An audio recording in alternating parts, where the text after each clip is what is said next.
Jean, chapitre 19. Alors Pilate prit Jésus et le fit battre de verges.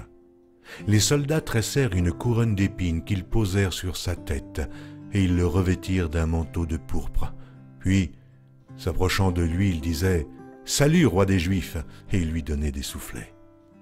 Pilate sortit de nouveau et dit aux Juifs « Voici, je vous l'amène dehors, afin que vous sachiez que je ne trouve en lui aucun crime. » Jésus sortit donc, portant la couronne d'épines et le manteau de pourpre, et Pilate leur dit « Voici l'homme. » Lorsque les principaux sacrificateurs et les huissiers le virent, ils s'écrièrent « Crucifie! Crucifie !»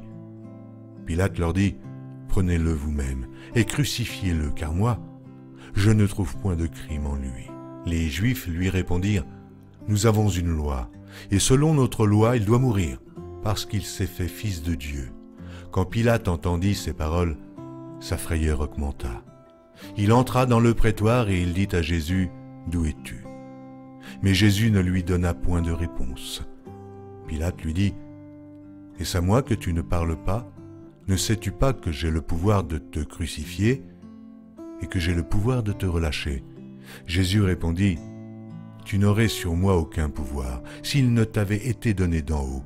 C'est pourquoi celui qui me livre à toi commet un plus grand péché. » Dès ce moment, Pilate cherchait à le relâcher, mais les Juifs criaient « Si tu le relâches, tu n'es pas un ami de César.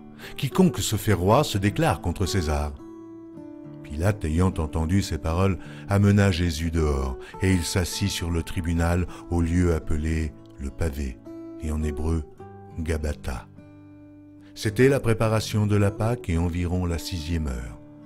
Pilate dit aux Juifs « Voici votre roi. » Mais ils s'écrièrent « Ôte, ôte, crucifie-le » Pilate leur dit « Crucifierai-je votre roi ?»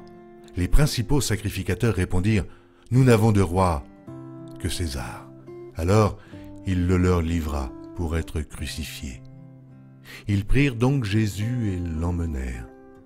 Jésus, portant sa croix, arriva au lieu du crâne qui se nomme en hébreu Golgotha. C'est là qu'il fut crucifié, et 2 autres avec lui, un de chaque côté, et Jésus au milieu.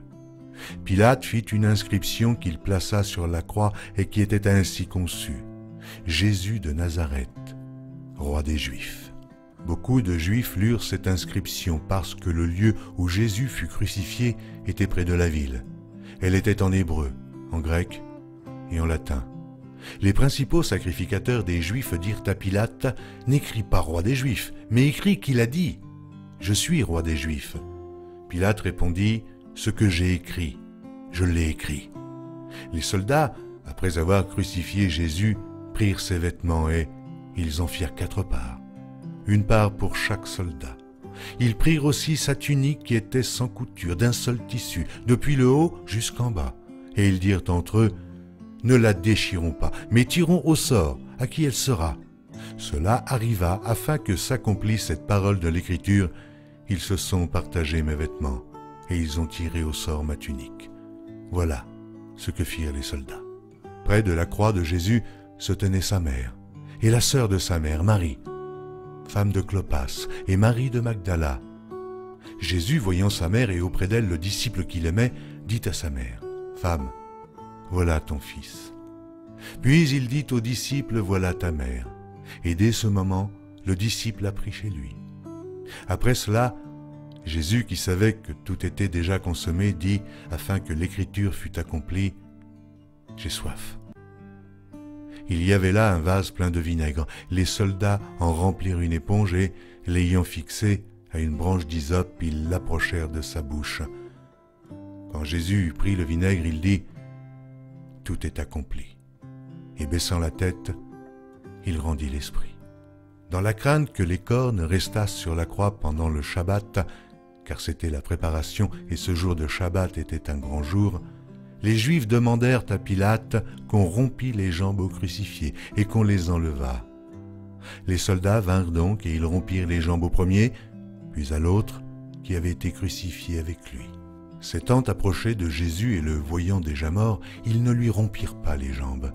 Mais un des soldats lui perça le côté avec une lance et aussitôt il sortit du sang et de l'eau. Celui qui l'a vu en a rendu témoignage, et son témoignage est vrai. Et il sait qu'il dit vrai, afin que vous croyiez aussi.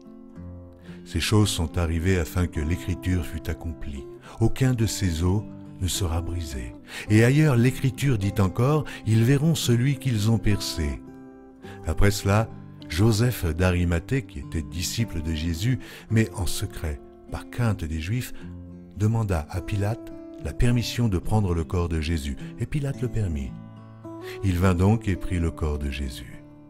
Nicodème, qui auparavant était allé de nuit vers Jésus, vint aussi, apportant un mélange d'environ 100 livres de myrrhe et d'aloès.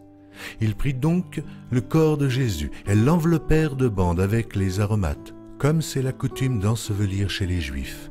Or, il y avait un jardin dans le lieu où Jésus avait été crucifié, et dans le jardin, un sépulcre neuf, où personne encore n'avait été mis. Ce fut là qu'ils déposèrent Jésus à cause de la préparation des Juifs, parce que le sépulcre était proche.